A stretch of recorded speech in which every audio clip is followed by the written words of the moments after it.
becomes your Zen lender. So now we've reached the finish line. You have gone through the whole process. You have gone through your pre-approval. You've gone through submitting your offer. You've gone through getting your offer accepted, the appraisal, conditional loan approval, final loan approval. You signed your closing disclosure. You closed escrow. Yeah, now you're the new owner. So now what? What happens now? Well, I'm going to be speaking specifically to LA County, which is where we are. There are some things that happen after you close escrow. So specifically in LA County, we have what's called supplemental taxes. And the county will send out a statement, usually about 6 months or so after you've closed escrow.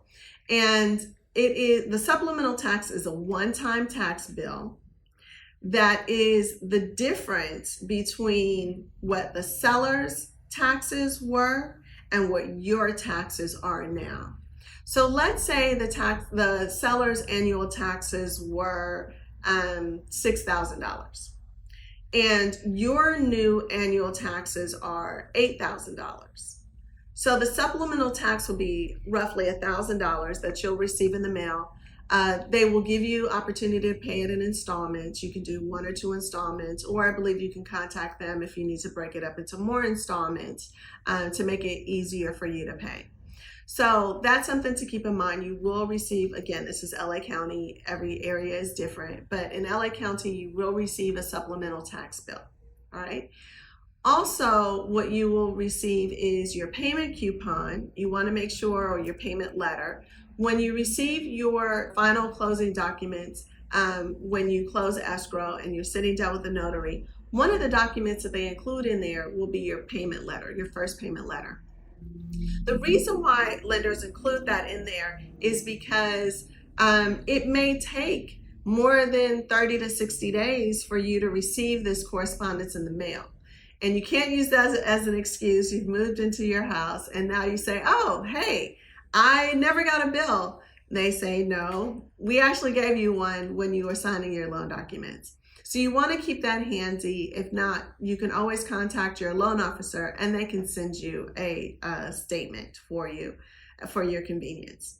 All right, so then the other thing that you're going to do is you want to make sure that you change out the utilities into your name. Your real estate agent and escrow can assist you with that.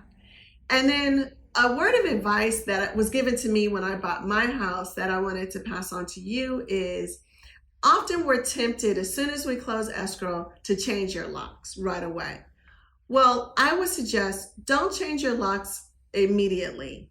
What you can do is you can ask your agent to help, particularly if you're not moving in right away and you're having some work done on the house. Maybe you're having termite done. Maybe in my case, I pulled out the carpet and I put in hardwood floors. Your agent can assist you with still keeping a lockbox on your home. You keep the original keys in there. After all of the contractors have left and you're done with all of the work or upgrades that you're having done to your house, you return your lockbox and then you change your locks. That way, you have no worries about other people having your keys or any security issues that you might have after you close escrow. So I hope you find this helpful.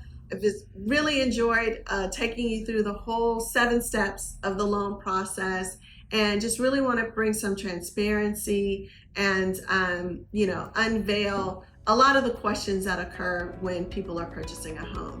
If you have any questions, please feel free to contact me. I'd love to be able to discuss how we can help you buy your home.